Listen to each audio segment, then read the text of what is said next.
नेपाली हामी। हाम्रो कला, हाम्रो साहित्य, हाम्रो परम्परा, हाम्रो संस्कृति। संस्कृति रहे पहिचान रहन्छ, पहिचान रहे हामी रहन्छौँ। नेपाली कला र साहित्यको उन्नयनका लागि हाम्रो अभियान कार्यक्रम कला साहित्य। नमस्कार, कार्यक्रम कला साहित्यको यो नवीनतम अङ्कमा स्वागत छ। देवदह टेलिभिजनको साप्ताहिक प्रस्तुति कार्यक्रम कला साहित्य हरेक शनिबार राति ठिक यसै समयमा प्रसारण हुन्छ र यसको पुनः प्रसारण हुन्छ सोमबार दिउँसो 1 बजे। तपाईँ हामीलाई देवदह टेलिभिजनको प्रसारण क्षेत्रभित्र टेलिभिजन मार्फत र विश्वभर देवदह टेलिभिजनको फेसबुक लाइभमा हेर्न सक्नुहुन्छ। हामी कला साहित्यमा रहेर विशेष गरी नेपाली कला तथा साहित्यसँग सम्बन्धित व्यक्तित्वहरूसँगका कुराकानीहरू प्रस्तुत गर्ने गर्छौँ।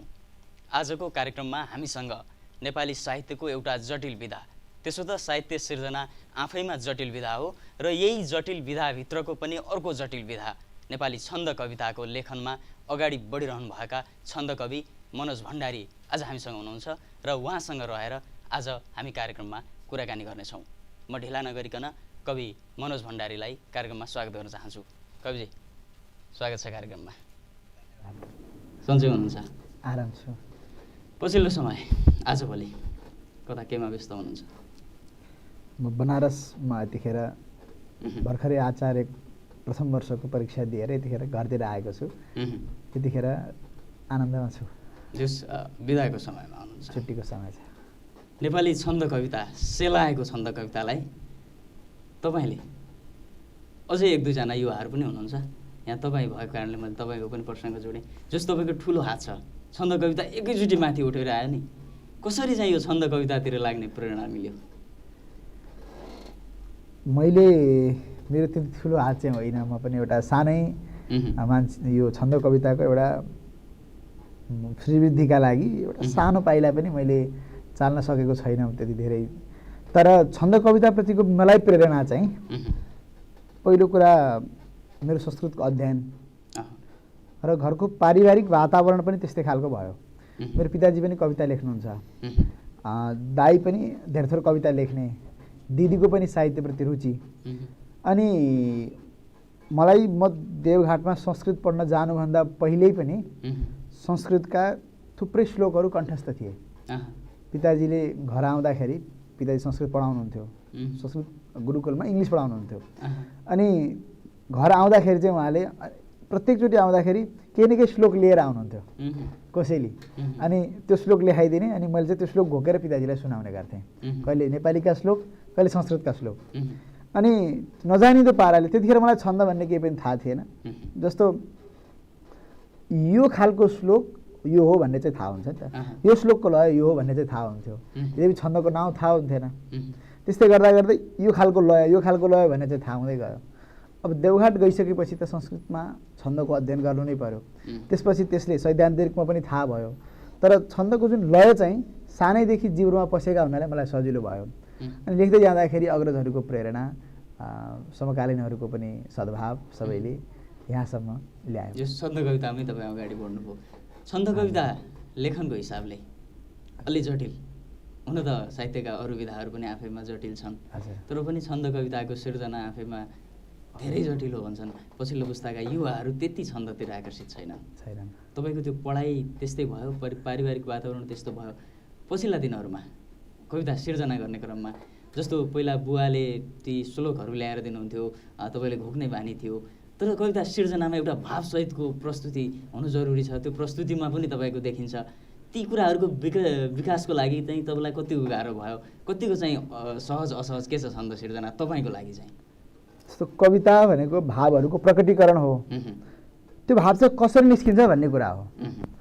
जस्तो मेरो भाव निस्किँदाखेरि छन्दमा गाँसिएर निस्क्यो, हजुरको भाव निस्किँदाखेरि छन्दमा नगाँसिएर निस्किन सक्छ। अब त्यो छन्दमा भाव निस्कनका लागि पहिले छन्दमा अभ्यास अलिकति लामो, अलिकति साधना हुनुपर्छ। नयाँ पुस्ता छन्दमा आकर्षित छैनन् भन्नुभयो। किन छैनन् त भन्दाखेरि सुन्नमा आकर्षित छन्। सुन्न सबैले छन्द कविता चाहन्छन्, छन्द लेख्नमा चाहिँ किन आकर्षित छैनन् त भन्दाखेरि छन्दमा साधनाको जरुरत छ। त्यो छन्दको लय पक्रिने सुरुमा अप्ठ्यारो छ। त्यसपछि त्यो छन्दमा, त्यो छन्दको नियममा बाँधिएर त्यहाँ अक्षरहरू लेख्नु पर्यो। यो पहिलो अक्षर ह्रस्व, दोस्रो अक्षर दीर्घ, तेस्रो अक्षर ह्रस्व, यो खालको एउटा फर्मेट छ। त्यो फर्मेटमा बाँधिएर आफ्ना भावहरू प्रकट गर्नु त सामान्यतया अप्ठ्यारै हुन्छ। तर यो सरल कसरी हुन्छ त भन्दाखेरि साधनाले सरल बनाउँछ। साधना भन्नुको तात्पर्य गुनगुनाइरहनु पर्यो। गाह्रो छैन छन्द कविता, गुनगुनाउनु पर्यो। गुनगुनाइरहँदाखेरि आउँछ। जस्तो मैले एउटा सानो उदाहरण के सम्झिन्छु भने हाम्रै गाउँमा एकजना दिदी हुनुहुन्थ्यो। उहाँलाई आफ्ना विषयका कुराहरू केही थाहै हुन्थेन, यादै हुन्थेनन्, कण्ठस्थ गर्ने सक्दिनँ भन्ने। तर उहाँलाई गीतहरू जम्मै कण्ठ, लोकगीतहरू जुनसुकै पनि उहाँलाई कण्ठस्थै, उतिखेर चलेका लोकगीतहरू त्यस्तो हुन्थे। त्यो घटनालाई किन सम्झिन्छु भने त्यहाँ लय छ। लयले मान्छेलाई यसरी आकर्षित गर्छ, लय टाँसिन्छ। लयसँग घोलमिल हुँदाखेरि त्यो लयका कुराहरू याद पनि हुन्छन् र त्यो सुन्दा पनि त्यो आकर्षक हुन्छ। त्यसैले जब लय आफूभित्र घोलियो नि त्यो छन्द कविता अप्ठ्यारो छैन। जसरी गीत मान्छेले सरल तरिकाले गाउँछ त्यस्तै गरी छन्द कविता पनि सरल तरिकाले लेख्न सकिन्छ। तर त्यो लयमा ढल्नका लागि चाहिँ थोरै साधनाको जरुरत चाहिँ छ। जो सूत्रमा लेख्नुपर्ने अलिकति नियमका कुराहरूलाई ध्यान दिनुपर्ने, त्यो जटिलताले गर्दा युवा पुस्ता त्यो लेखनीमा चाहिँ प्रवेश गर्न नसकेको। जटिलता भन्दा नि त्यो त्यसमा साधनाप्रतिको आलस्य हो। त्यो कसरी छन्द कवितामा अभ्यास गरेको छ भने छन्दमा कविता लेख्न त्यसले आरामले सक्छ। भावना आउनु अभ्यास नै नगर्ने जटिल छ भनेर गरेर चाहिँ बस्ने त्यो त भएन। तर छन्द कविता लेख्न चाहन्छ भने छन्दमा उसले श्लोकहरू बनाउन सक्छ। अब त्यो भावको गहिराई, कल्पनाको उडान अलग चिज हो। तर छन्दमा श्लोक बनाउन जोसुकै पनि ले सक्छ।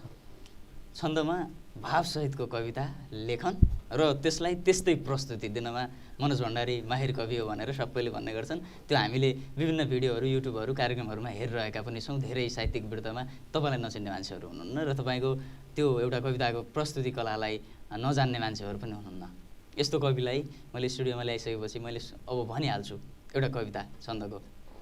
हुन्छ, हजुरकै रोजाइ कुनै हुन्छ तपाईँलाई तपाईँको अलिक बढी चर्चित सुरुवाती दिनमा, पछिल्लो समयमा भन्दा पनि सुरुवाती दिनमै चर्चित प्यारो छ नेपाल हो तपाईँको अलि बढी चर्चित जस्तो लाग्छ मलाई। तपाईँलाई के लाग्छ त्यो कविता? प्यारो छ नेपाल हो यो कविता मैले करिब 12 कक्षामा पढ्दाखेरि सायद लेखेको हुनसक्छु। यो कविता सुनाउँछु। अहिले पनि मलाई उत्तिकै प्यारो लाग्छ। प्यारो छ नेपाल हो मेरो ईश्वरलाई चिठी कविता सङ्ग्रहको पहिलो कविता हो। प्यारो छ नेपाल हो, छन्द शार्दुल उप्रेडित। छाती पर्वत हो हिमाल शिर हो यी फाट हुन् पाइला। छाती पर्वत हो हिमाल शिर हो यी फाट हुन् पाइला। माटो जीवन हो दुवै नयन हुन् यी गण्डकी काशिला। मेरो प्राण समान छन् प्रिय सदा यी कन्दरा तालयो। यही धरती सँग गाँसिएछ ममता प्यारो छ नेपालयो। सीता गौतम बुद्धले टुकुटुकु गर्दै हिँडेको स्थल। पानी हैन शहीदको रगत हो नारायणीको जल। हुत्याएर बगाउँदै परलगोस् सद्भावको छालयो। माटोमा पसिना मुछेर म भनु प्यारो छ नेपालयो। के लेखे समलेखनाथहरूले यो देशको नाउँमा। सारा भो अधुरो चढाउँ म त के नेपालको पाउमा। यी पाखा चुचुरा भरी छ कविता ल्याएर सिद्धिन्नयो। लाखौं फूल अतालिएछ भमरा प्यारो छ नेपालयो। हुन् नारायण आदिदेव भगवान यी शैलै टाकुरा। राप्ती शङ्कर हुन् कुमार मुगु हुन् पार्वती बाजुरा। सानो नन्दन देवघाट अब के भूस्वर्ग बाँकी रह्यो। श्रद्धार्पिन के सकोस् वचनले प्यारो छ नेपालयो। रोदीका मृदुगान शेक्सपियरका संवाद बिर्साउँछन्। रोदीका मृदुगान शेक्सपियरका संवाद बिर्साउँछन्। कालिदास लुकी छिपी म कविता लेखौँ भनी आउँछन्। यो धौलागिरी गाउँदैछ हिले नाच्दैछ सैपालयो यो धौलागिरी गाउँदैछ हिले नाच्दैछ सैपालयो एडाफे त सुना सुरम्य कविता प्यारो छ नेपालयो माटोमा पसिना मुछेर म भनु प्यारो छ नेपालयो एडाफे त सुना सुरम्य कविता प्यारो छ नेपालयो। माटोमा पसिना मुछेर म भनौँ प्यारो छ नेपालयो। साँच्चै कवितालाई एउटा छन्द कविताहरूमा भाव हुँदैन भन्ने एउटा चाहिँ पुरानो मान्छेहरूले भन्ने गर्थे नि त। छन्द कविताहरू खालि के बकवास गरेका हुन्छन्, भाव नै हुँदैनन् भन्नेहरूका लागि समेत तपाईँहरू चुनौती बनेर आउनुभयो पछिल्लो समयका छन्द कविहरू। यो भाव भर्नको लागि छन्द कवितामा कति साधना गर्न जरुरी छ? त्यति सजिलै भाव भरिन्छ छन्दमा? एउटा मिटरमा लेख्नुपर्ने, सूत्रमा लेख्नुपर्ने र त्यही सूत्रभित्र आफ्नो मनको र चाहिँ एउटा समाजले मान्छेले सुन्दा पनि ठिकै लेख्या हो भन्ने गरेर लेख्न त गाह्रो छ त। कस्तो भने कवितामा भाव हुँदैन भन्ने कुरा जुन छ नि, जसमा भाव हुँदैन त्यो त कवितै होइन नि। श्लोक र कवितामा अन्तर छ। छन्द मिल्ने श्लोकहरू सबै कविता होइनन्। किनभने जस्तो आयुर्वेद छ, आयुर्वेद भनेको विशुद्ध चिकित्सा प्रणालीको पुस्तक हो। आयुर्वेदका कैयौँ ग्रन्थहरू संस्कृतमा पुरै छन्दमा छन्, ती सबै कविता होइनन्। त्यस्तै गरी सङ्गीतको कुरा गर्नुहुन्छ भने सङ्गीतका बारेमा लेखिएका जति पनि शास्त्रहरू छन् सबै छन्दमा छन्, ती कविता होइनन्। व्याकरणका विषयमा पनि संस्कृतमा छन्दमा लेखिएको छ। वाक्यपदिम जस्ता ग्रन्थहरू व्याकरणको दर्शनको बारेमा छन्दमा लेखिएका छन्, ती पनि कविता होइनन्। वेदान्तका बारेमा कैयौँ ग्रन्थहरू छन्दमा छन्, ती कविता होइनन्। त्यसैले छन्दमा बाँधिएका सबै वस्तु कविता होइनन्। त्यसैले जसले पनि छन्द कवितामा भाव हुँदैन भन्थे नि, तिनीहरू गलत हुन्। किनभने कविता हो भने त्यसमा अनिवार्य रूपमा भाव हुन्छ। यदि त्यो भाव छैन भने त्यो कविता होइन, त्यो छन्द लेख्नका लागि प्रयास गरिएको हो, एउटा कुरा। दोस्रो कुरा, कुनै समयमा छन्द कविताहरू मात्रै कविता थिए। कुनै समयमा गोपाल प्रसाद रिमालको प्रवेशपछि नै नेपाली कवितामा गद्य कविताहरू आयो। त्यसपछि चाहिँ बिस्तारै बिस्तारै अलिकति छन्द कविताहरू हराइरहेको अवस्थामा अलिकति पनि छन्दमा लेख्यो भने त्यसलाई चाहिँ छन्द कविहरूले प्रश्रय दिने अवस्था थियो त्यतिखेर। त्यो बेलामा चाहिँ छन्दमा मात्रै लेख्ने, छन्दमा कविता नलेख्नेहरूले पनि प्रश्रय पाएका हुनाले कतिपयले छन्दमा भाव हुँदैन भन्ने खालको कुराहरू गरे। कसैले जस भाव पक्ष चाहिँ अलिक कमजोर भएका कविहरू पनि केही भए र हो। तर देवकोटाले, सिद्धिचरण श्रेष्ठले, माधव घिमिरे, लेखनाथ पौडेलले छन्द कविता लेखेका छन्, उनीहरूकोमा भाव छैन? छ, छन्द कवितामा भाव हुन्छ। कसैले लेखेन भने त्यो त गद्य कवितामा पनि त हुँदैन। गद्य कविता भनेर लेखिएका समयमा रचनामा भाव छ छैन? कतिले त्यत्तिकै लेखेका छन्, कैयौँ किताब निकाल्दै। एउटा झगडा छ नि, यही प्रसङ्गमा कुरा गरौँ। गद्य र छन्दको आइहाल्यो। छन्द कविहरूले चाहिँ गद्य कविहरूलाई कवि नै होइनन् भन्ने, गद्य कविहरूले छन्द कविहरूको कवितामा भाव हुँदैनन् भन्ने, यी विभिन्न अलिकति झगडाहरू जस्तो छ नि त नेपाली साहित्यमा। हिजो पनि थियो। के छ आज त्यसको स्थिति? तपाईँले कतिको बुझिरहनु भएको छ? मैले कुनै पनि गद्य कविबाट त्यसरी एउटा अवहेलना चाहिँ पाउनु परेको छैन। र मैले कुनै पनि राम्रो गद्य कविता लेख्नेलाई त्यो भावले मैले हेरेको छैन। नराम्रा मतलब एउटा अपरिष्कृत छन्द कविताहरू पनि मलाई राम्रो लाग्दैन। नराम्रो गद्य कविताहरूलाई पनि पढ्ने मन लाग्दैन। राम्रो चिज जताको पनि प्यारो हुन्छ। छन्द र गद्य भनेर भन्दा पनि त्यो भित्रको भाव र लेखनको एउटा परिष्कृत रूपलाई चाहिँ तपाईँले हेर्नुहुन्छ। हो, जस्तो कुनै समयमा के हुन्थ्यो भने जस्तो सानो सानो हामी प्रतियोगिताहरूमा भाग लिन जान्थ्यौँ। त्यहाँ प्रतियोगितामा निर्णायक को छ, जसले छन्द कविता जानेको छैन उसले गद्यलाई त राम्रो भन्ने नै भयो होइन। मतलब छन्द कविता राम्रो हुँदाहुँदै पनि कहिलेकाहीँ गद्यलाई पुरस्कृत गर्ने अवस्था आउन सक्छ। किन छन्द कविताको मेसो नपाएकालाई त अप्ठ्यारो पऱ्यो नि त। कहिलेकाहीँ गद्य कविता भन्ने थाहै छैन, त्यस्ता चाहिँ छन्द कविहरू निर्णायक बसे भने उनीहरूले गद्य कविलाई कहिलेकाहीँ मारमा पारेका अवस्था पनि छन्। त्यस्तो अवस्था अध्ययनको कमी हो। जसले छन्द कविता लेख्छ उसले गद्य कविता चाहिँ पढ्नु पर्दैन, पढ्नु पऱ्यो, अध्ययन गरेर अध्ययन बढाउनु पऱ्यो। त्यसैले गद्यमा चाहिँ कविता हुन सक्दैनन् भन्नेहरूले गद्य काव्य संस्कृतमा छैनन्। कति छन्। कादम्बरीको नाम लिनु पर्दैन। बाणभट्टले लेखेको कादम्बरी त्यस्तो गद्य काव्य छ, कैयौँ गद्य काव्यहरू छन्। त यो त्यतिखेरको काव्य र अहिले काव्यको अलिकति फरक छ। एउटा यो छन्द कवि र गद्य कविहरू बिचको यो झगडा जस्तो स्थिति छ नि त, एउटाले अर्कोलाई नमान्ने, यो चाहिँ उहाँहरूको नै अध्ययनको कमी हो भन्नुहुन्छ तपाईँ अध्ययनको कमी र आफ्नै नाकहरूको लडाइँ हो। त्यो छन्द र गद्य कवितामा कुनै पनि यो साहित्यको एउटा चाहिँ विकासको लागि पनि आवश्यक अनावश्यक वस्तु। तपाईँ संस्कृति शिक्षा पढ्नुभयो देवघाटबाट, हजुर। अहिले त्यसैको चाहिँ आचार्यको लागि बनारसमा हुनुहुन्छ र निरन्तर कविताको यात्रामा हुनुहुन्छ, कविता पनि लेख्नुहुन्छ। हजुर। ईश्वरलाई चिठीतिर आउँ। हजुर। ईश्वरलाई चिठी जन्म्यो कहिले जन्म्यो रे?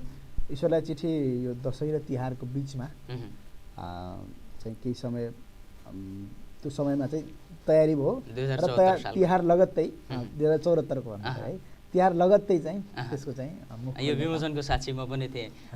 तपाईँको त्यो कविताहरूमाथि देशकै ठुला साहित्यकारहरू पनि बोल्नुभयो। एउटा कविता छन्दको कविता को प्रस्तुतिमा जुन तपाईँको एउटा चाहिँ चर्चा छ बजारमा, त्यो भएको चर्चा, त्यो साँच्चीकै अहिले भर्खर पनि तपाईँले वाचन गर्नुभयो, त्यस्तै कविता अर्को वाचन गर्न भन्छु मैले। कुराकानीहरूभन्दा धेरै कविताहरू सुनाउने मन छ, दर्शकहरू पनि हेरिरहनु भएको छ, मनोज भण्डारीलाई चिनेका दर्शकहरू पनि हुनुहुन्छ, त्यो कारणले पनि अर्को कविता चिनेका नचिनेका सबै दर्शकहरूलाई म अर्को एउटा कविता सुनाउन चाहन्छु। यो कविता मलाई जहाँबाट पनि सुनाउन किन मन लाग्छ भने यो हाम्रो देशको सिमाना कसले बचाएको छ भन्दाखेरि हाम्रो देशको सिमाना मतलब भनौँ न भारतसँगको सिमाना अथवा चाइनासँगको सबैभन्दा जटिल अवस्थामा भारतसँगको सिमाना छ। त्यो कसले जोगाएको छ त भन्दाखेरि हामीले जसले अलिकति भारतीयका दृष्टिले जसलाई हेर्छौँ तिनै सिमानाका तिनै हाम्रै दाजुभाइहरूले बचाएका हुन्। त्यहाँ कुनै पहाडी मान्छेले गएर बचाएको होइन, मधेसी जनताहरूले नै बचाएका छन्। तिनीहरूमध्ये एउटा देवनारायण यादव भन्ने एउटा कुनै पात्र जसलाई पछि भारतका पुलिसहरूले पनि पछि लिएर गए, पछि फिर्ता पनि भए। एउटा रगतले लतपतिएको उनको शरीर, भारतीयहरू चाहिँ आए आक्रमण गर्नका लागि, उनी एक्लै लडे, पछि फेरि उनको भाइले लगाएको थियो रगतले लतपतिएको शरीर। देवनारायण यादव बनेर मैले चाहिँ एउटा कविता लेखेको थिएँ, धेरैले मन पराइदिनु भएको थियो। त्यो कविता म यहाँ सुनाउँछु। कविताको शीर्षक छ देवनारायण यादव उवाच। कविता शार्दूल विकृति छन्दमै छ।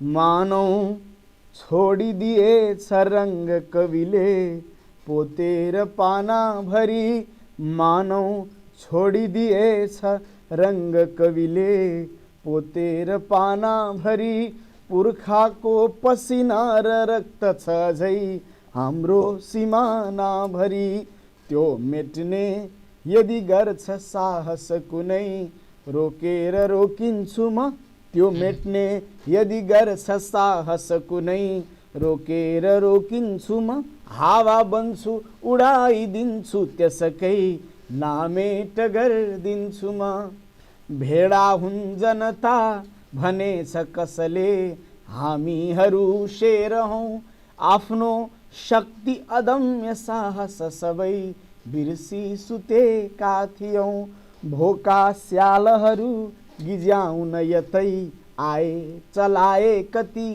के होला अब सिंहका निकटमा जानेहरूको गति, के हो सङ्घ प्रदेश बुझ्दिन मता स्वाधीनता बुझ्छु म, माटो ईश्वर हो म भक्त यसको यही ढोक्छु यही पुज्छु म, मेरो मन्दिरमा पसेर जबै जिस्क्याउँछन् दुश्मन, ए आमा म कुना पसौँ कि खुकुरी बोकेर गर्जौँ भन, के छाती यदि देश धर धर रुँदा मान्दैन केही पिर, भो साथी किन चाहियो 10 गजा दुख्दा नदुख्ने सिर, रातारात लुटेर देश रिपुले खोसेर लाँदा पनि, निद्रा लाग्छ भने अजिङ्गर जसै धिक्कार हो जीवनी, नेपाली जन हुँ म होइन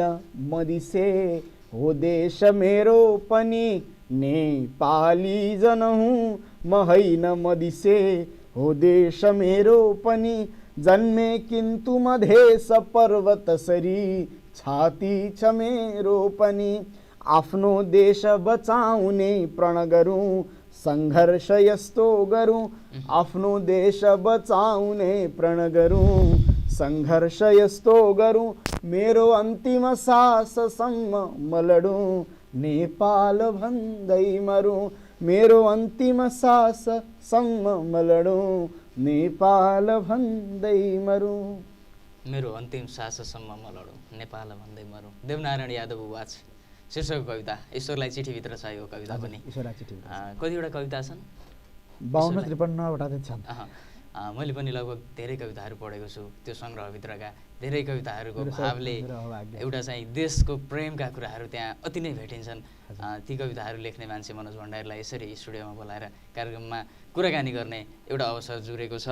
मैले सोध्नै पर्छ, पछिल्लो समयको नेपाली छन्द कविताको अवस्था धेरै सुदृढ छ, तर पनि मैले तपाईँको मुखबाट सुन्ने गरी तपाईँ छन्द कविता लेखेर अगाडि बढिरहेको व्यक्तित्व, छन्दको कविता सङ्ग्रह नै निकालिसकेको कवि, तपाईँको नजरमा छन्द कविताको अवस्था पछिल्लो समयमा कस्तो छ?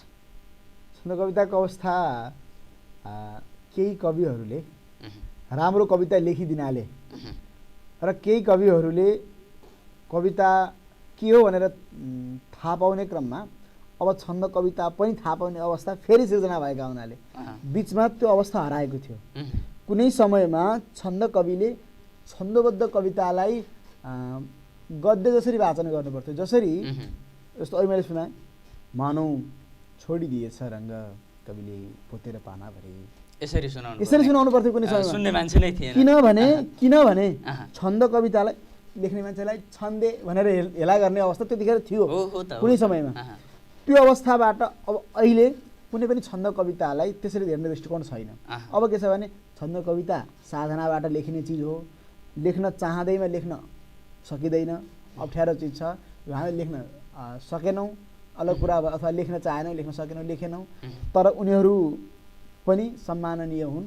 छन्द कविता पनि सम्माननीय हो, छन्द लेख्ने कविहरू पनि अवहेलित गर्नुपर्ने होइनन् भन्ने खालको अवस्थिति अहिले छ र छन्दको लागि यो खुसीको कुरा हो। साथसाथमा छन्द कविताले अझै अगाडि बढ्नुपर्ने अवस्था छ। हामीमा भएका केही कमी कमजोरीहरू हामीले सुधार्दै जानुपर्ने छ। छन्द कवितामा आएका भावहरू र त्यो छन्द कविताको प्रस्तुतिकरणको एउटा चाहिँ बलियोपन छ नि पछिल्लो समय, जस्तो तपाईँहरूको कविताहरूमा आउँछन् नि, त्यो बलियोपनले पनि छन्द कवितालाई अलि बढी लोकप्रिय बनाउन सकेको अवश्य त्यही हो। जस्तो केही छन्द कविताहरू यस्ता हुन्छन् जो पाठकले मात्रै बुझ्छन्, परिष्कृत पाठकले, अध्ययनशील पाठक, बुद्धिमान पाठकले बुझ्न सक्छन्। केही छन्द कविताहरू सर्वसाधारणले जसरी लोकगीत बुझ्छन् गाउँमा त्यसरी बुझ्छन्। त्यस्ता कविताहरूले पनि छन्द कवितालाई उठाउनमाथि सहयोग गरेका छन्। तपाईँ बनारसमा पढ्ने मान्छे, मैले थाहा थलो सोधिनँ, बसाइ कहाँ छ, के छ? मेरो जन्मभूमि चितवनको अब केही पहिले जाँदाखेरि मेघौली गाविस थियो, त्यसपछि गइयो नारायण नगरपालिका भयो, अहिले भरतपुर महानगरपालिका छ। मेघौलीकै आसपासमा मगनी भन्ने गाउँ छ, त्यही मेरो घर हो, अझै पनि घर छ। म देवघाट परमानन्द संस्कृत गुरुकुलममा बसेर मैले त्यहाँ 12 वर्ष त्यहाँ मैले संस्कृतको अध्ययन गरेँ र अहिले चाहिँ बनारसमा अध्ययन गरौँमा अध्यापन पनि गर्नुहुन्थ्यो सायद? अध्यापन दुवै गरियो। तपाईँ रेडियो कर्मी पनि हो, मैले कतै सुनेको। कुनै समयमा रेडियोमा कविताहरू सुनाउने कार्यक्रम पनि सञ्चालन गर्नुहुन्थ्यो। छन्द कविताको धुरन्धर कवि भन्छु मैले तपाईँलाई, धेरैले भन्छन्, मैले मात्रै होइन।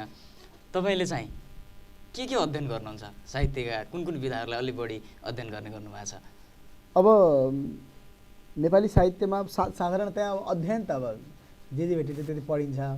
अब सैद्धान्तिक रूपमा सबैभन्दा आफूलाई प्रिय लागेको चाहिँ कविता हो। साथसाथमा गजल पनि अलिकति आफूले पनि लेखिने चिज भएका हुनाले गजलको पनि अलिकति अध्ययन गरिएको छ भनौँ।